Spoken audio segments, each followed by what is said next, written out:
हाँ जी फ्रेंड्स, क्या हाल चाल। Welcome with Kritika Sao. तो सबा मैडम का सॉरी अब तो सबा मैडम नहीं, अब तो सनी साहब ब्लॉग बना रहे हैं। तो सनी साहब का फिर से एक ब्लॉग आ गया है जो कि सबा के जहान में अपलोड हो गया है। जी हाँ, सनी साहब ने फिर से नया ब्लॉग बना करके अपलोड कर दिया है, जिसमें वो फिर से यही बता रहे हैं कि उन्हें अभी भी घर के किचन के कुछ सामान लाने बाकी है, जो लाने के लिए वो फिर से मार्केट जाने वाले हैं। और वंस अगेन वो बच्चों को अपने साथ अपनी टोली बना करके ले जा रहे थे, लेकिन लास्ट में सबा मैडम ने ये डिसाइड किया कि नहीं, सनी साहब नहीं जाएंगे, खालाएँ जाएंगी सारा सामान लाने के लिए, क्योंकि सनी तो वैसे भी जेंट्स है तो उसे तो पता नहीं है कि घर के सामान में क्या यूज़ होता है, और लेडीज़ को तो जाना ज़रूरी है। इसीलिए उसने कहा कि सभी खाला लोग को लेकर के जाने दीजिए बच्चों के साथ में, और वो लोग घर का सामान लेकर के आ जाएंगी। तो चलिए, ये तो हो गया, ये लोग चले गए मार्केट। अब अम्मी जान आ जाती है ऊपर। मतलब देखिए, दीपिका मैडम की भी हाई रिस्क प्रेगनेंसी है, लेकिन मजाल है कि कभी भी अम्मी जान दीपिका के पास दिखी हो कि हाँ वो उसके पास बैठी हुई है, चाहे उसे कुछ सलाह दे रही है कि बेटा ऐसे नहीं ऐसे करो, वैसे नहीं ऐसे करो। लेकिन जहाँ बात सबा मैडम की आती है, वहाँ अम्मी तुरंत पहुँच जाती है अपनी पूरे टोली के साथ में। अम्मी की जितनी बहनें हैं, सब पूरी टोली उठ पुट के, अम्मी की अम्मी यानी कि सबा की नानी जी, सब पूरी टोली उठ पुट कर आ जाती है ऊपर। और नानी जी तो कितने अच्छे से सबा की बलाएँ भी ले रही है कि अल्लाह ताला तुझे जल्दी से जल्दी ठीक कर दे, हे भगवान जल्दी ठीक कर दे इसे। अब अम्मी जी क्या कर रही है यहाँ पर, वो बना रही है कलेजी, और सबा मैडम दिखा रही है कि मेरी अम्मी कलेजी बना रही है। तो अम्मी को बोलती कि अम्मी दिखाओ, तो अम्मी कलेजी की जगह साग उठा करके दिखा देती है, पालक। तब कहती है कि नहीं, मतलब कलेजी अंदर उबल रहा है, बॉईल हो रहा है, और ये पालक के साथ कलेजी बनाऊंगी।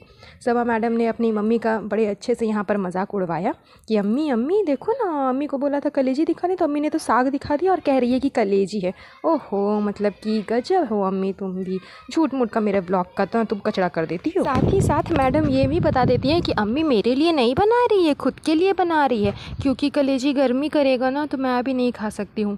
मैडम अभी एक एक को कदम अपना फूक के रख रही है कि कहीं फिर से ट्रोल ना हो जाए। अभी इतना बड़ा ट्रॉमा वाला सस्पेंस जो मैंने क्रिएट किया था, उसके बाद मेरे व्यूज़ इतने हाई हो गए, तो कहीं अब ट्रोलिंग के चलते मेरे व्यूज़ हाई नहीं हो जाए कि इतना बड़ा ट्रॉमा हो रहा है और ये ऐसे ऐसे गर्म चीज़ खा रही है ताकि इसकी ब्लीडिंग और भी ज़्यादा होती रहे। इसीलिए मैडम ने क्लियर कर दिया कि मेरे लिए नहीं बन रहा है, अम्मी अपने लिए बना रही है। अच्छा जी, इसने ये भी कहा कि इसने मेड रख लिया है, सो घर पर काम करने के लिए, खाना वाना बनाने के लिए, लेकिन अभी नई है तो उससे सिर्फ हम लोग ने पुलाव ही बनवाया था। लेकिन सनी साहब को खाने का मन कर गया पनीर, इसीलिए वो खुद से पनीर बना रहे।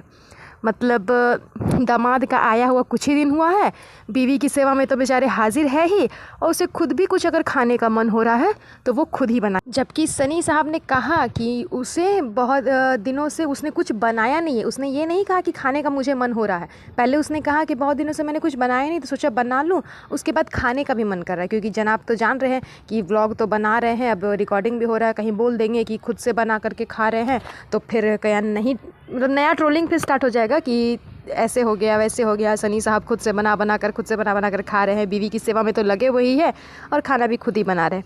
इसलिए उसने बात को मिला दिया कि हाँ मुझे खाने का मन था इसीलिए मैं बना रहा हूँ। ये नहीं कहा कि मेरी वाइफ के लिए मैं बना रहा हूँ, क्योंकि जो काम वाली थी वो तो ज़्यादा कुछ बना करके गई नहीं। तो मेरा कहने का ये मतलब है कि अम्मी जी जब खुद का खाने के लिए, आप अपना फरमाइश का खाना खाने के लिए आप खुद से जब बना सकते हो कलेजी, तो फिर आप अपने इसके लिए बना नहीं सकते दामाद के लिए कि हाँ उसे भी कुछ खाने का मन कर रहा है। भले आप तो जानते हो कि वो खुद के लिए नहीं बना रहा, आपकी बेटी के लिए ही बना रहा है, लेकिन नाम उसने अपना खुद का ले लिया, तो कम से कम आप बना सकते थे। आपकी इतनी जो प्यारी बहनें हैं जिसको आप 24 घंटा काम में लगा करके रखती हो, तो वो लोग से आप अपना खाने के लिए बनवा सकती हो, अपना बेटा का खाने के लिए बनवा सकती हो, लेकिन दामाद के खाने के लिए नहीं बनवा सकती है। मतलब गजब का ये तो पार्शियलिटी वाला काम है। इसके बाद भी किचन में खालाएँ जो है वो बेटी खाला बर्तन धो रही है, और जो एक और नाज़ा खाला है वो क्या कर रही है, किचन का सारा सामान सेट कर रही है जो वो लोग लेकर के आए, और अम्मी जी बैठ करके आराम से चेयर में ऑर्डर दे रही है कि ये सामान यहाँ सेट करो, ये सामान वहाँ सेट करो। मतलब इसे खुद कुछ नहीं करना है, घर का सारा सामान भी वो लोग लेकर के आएंगी, खाना पीना भी वही लोग बनवाएगी, और सेट भी वही लोग से करवाना है। सब कुछ पूरा ख़ानदान से ही करवा लो, पूरा ख़ानदान को मतलब सबा के पीछे लगा दिया है कि मेरी बेटी की हाई रिस्क प्रेगनेंसी है तो सब उसकी सेवा में लग जाओ। बहू भाई चूल्हे के भाड़ में जाए। वैसे भी बहू तो मेरा गुणगान गाती है कि मेरी अम्मी बहुत अच्छी है, बहुत अच्छी है, मेरा घर, मेरा परिवार, मेरा दुनिया जहान सब मेरा पूरा इब्राहिमी है। लेकिन हम लोग तो जानते हैं ना कि हम लोग क्या है। सो मेरी बेटी की हाई रिस्क प्रेगनेंसी है भाई, उसके लिए सब करो, पूरा ख़ानदान उसका खिदमत में लग जाओ।